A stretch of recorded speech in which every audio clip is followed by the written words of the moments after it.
जय हिंद दोस्तों, स्वागत है आप सभी को इस वीडियो में, जिसमें मैं आज कक्षा 10th फिजिक्स के अगला टॉपिक पढ़ने जा रहा हूँ। पिछले वीडियो में पारभासी, पारदर्शी और अपारदर्शी पदार्थ और किरण पुंज कितने प्रकार के होते हैं, ये सब बारे में बताए थे। आज उससे आगे बढ़ रहे हैं। आज का टॉपिक है प्रकाश का परावर्तन। इसे इंग्लिश में रिफ्लेक्शन ऑफ लाइट कहते हैं। पहले समझते हैं कि प्रकाश का परावर्तन क्या है। प्रकाश का परावर्तन, जब प्रकाश की किरणें किसी चिकनी चमकीली सतह पर पड़ती है, तब उससे टकराकर पुनः उसी माध्यम में वापस लौट जाती है, तब इस घटना को प्रकाश का परावर्तन कहते हैं।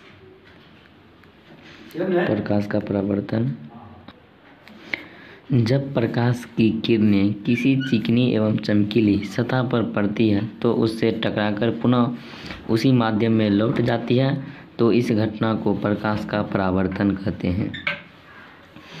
कोई भी चिकनी या चमकीली सतह, जैसे या इसका ऊपरी सतह चिकनी या चमकीली है, जब इस पर प्रकाश की किरणें पड़ती है तो इससे टकराकर पुनः इसी माध्यम में वापस लौट जाती है, ना कि इससे पीछे हो जाती है, दूसरे माध्यम में नहीं, उसी माध्यम में पुनः वापस लौट जाती है, तो इस घटना को प्रकाश का परावर्तन कहते हैं। एग्जाम्पल के लिए एक समतल दर्पण लिए।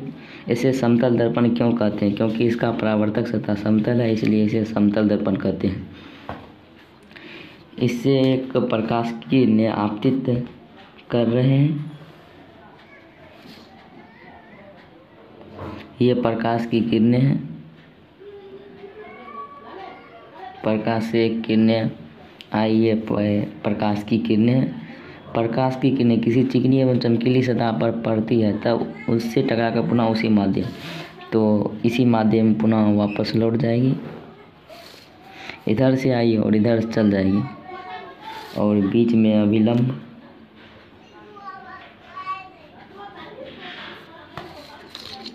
इसे आपतित किरण कहा जाता है। आपतित किरण, क्योंकि इधर से आई आपतित आई है, इसलिए आपतित किरण। इसे परावर्तित किरण कहा जाता है। परावर्तित किरण, इसे आपतित किरण, इसे परावर्तित किरण, और इस दोनों के बीच पर ये लंब 90 डिग्री का है, इसीलिए इसे अभिलंब कहा जाता है। अभिलंब, आपतित किरण, अभिलंब और परावर्तित किरण जिस बिंदु पर मिलती है, इसे आपतन बिंदु कहा जाता है। आपतन बिंदु। आपतित किरण, अभिलंब और परावर्तित किरण जिस बिंदु पर आकर मिलती है, उस बिंदु को आपतन बिंदु कहा जाता है। आपतित किरण अभिलंब के बीच बने कोण को आपतन कोण कहा जाता है। इसे आई से सूचित किया जाता है। आपतन कोण कहा जाता है। आपतन कोण। और अभिलंब एवं परावर्तित किरण के बीच बने कोण को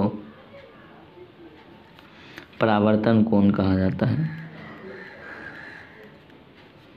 कोण, इसे आर से सूचित किया जाता है। कोण आई और कोण आर ये बराबर होता है। आपतन कोण और परावर्तन कोण ये हमेशा बराबर होता है। उसके बाद समझते हैं प्रकाश के परावर्तन के नियम। सबसे पहले यहाँ से यह प्रश्न आता है कि प्रकाश के परावर्तन के कितने नियम हैं?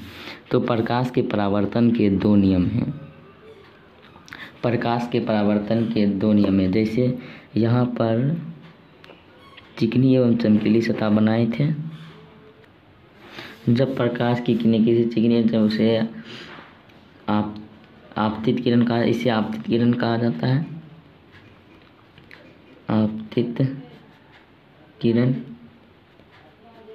और इससे परावर्तक सतह से टकराकर उसी माध्यम में वापस लौट जाती है, तो इसे परावर्तित किरण कहा जाता है, परावर्तित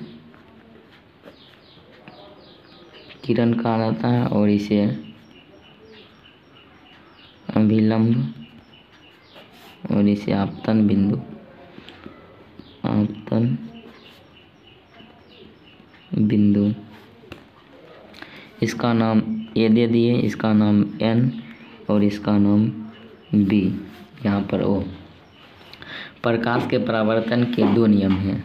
पहला नियम आपको बताए थे कि आपतित किरण एवं अभिलंब के बीच बने कोण को आपतन कोण कहा जाता है, जिसे आई से सूचित किया जाता है।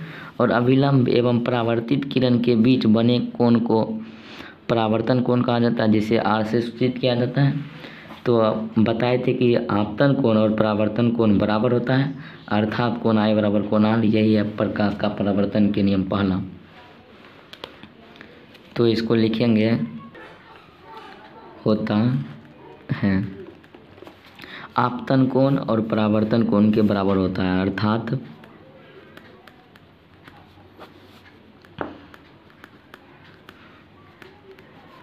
आपतन कोण कोण आई, आपतन कोण को कोण आई से सूचित किया जाता है, बराबर होता है परावर्तन कोण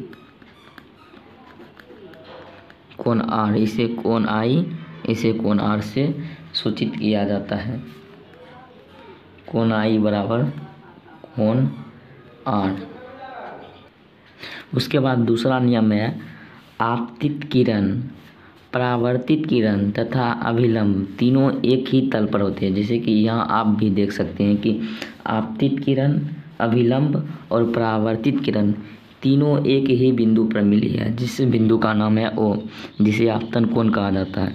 तो आपतित किरण, अभिलंब एवं परावर्तित किरण एक ही तल पर होती है। आपतित किरण, परावर्तित किरण तथा आपतन बिंदु पर डाले गए लंब अर्थात अभिलंब तीनों एक ही तल पर होते हैं। यहाँ पर आपतन बिंदु पर डाला गया लंब अर्थात अभिलंब तीनों एक ही तल में होते हैं। यही है प्रकाश का परावर्तन के नियम। सबसे पहले यहाँ से क्या प्रश्न पूछा जाता है, यहाँ से प्रश्न पूछा जाता है कि प्रकाश के परावर्तन के कितने नियम हैं, 2। और यह भी पूछा जाता है कि प्रकाश के परावर्तन से आप क्या समझते हैं, और प्रकाश के परावर्तन के दोनों नियम को लिखें। तो आप ये दोनों नियम लिख देंगे कि आपतन कोण बराबर परावर्तन कोण, और दूसरा आपतित किरण, परावर्तित किरण तथा आपतन बिंदु पर डाले गए लंब अर्थात अभिलंब तीनों एक ही तल में होते हैं। उसके बाद समझते हैं दर्पण। दर्पण है क्या? दर्पण ऐसी चिकनी तथा पॉलिश सतह जिससे प्रकाश का परावर्तन संभव हो उसे दर्पण कहते हैं। जैसे प्रकाश का परावर्तन में आपने समझे थे, आप जो आती है किरण वो परावर्तित उसी माध्यम में परावर्तित हो जाती है, तो वही दर्पण है। ऐसी चिकनी तथा पॉलिश सतह जिससे प्रकाश का परावर्तन संभव हो उसे दर्पण कहते हैं, उसे दर्पण कहते हैं। वैसी चिकनी एवं पॉलिश सतह जिससे प्रकाश का परावर्तन संभव हो उसे दर्पण कहते हैं। दर्पण जिसे आप बोलचाल में आईना कहते हैं। आईना में आप लोग देखे होंगे कि आईना का पिछला सतह पॉलिश किया रहता है और पहला सतह जिस पर अपना फेस देखते हैं वो उसका पहला सतह चिकनी होता है, तो आईना ही दर्पण हुआ। वैसी चिकनी एवं पॉलिश सतह जिससे प्रकाश का परावर्तन संभव हो उसे दर्पण कहते हैं।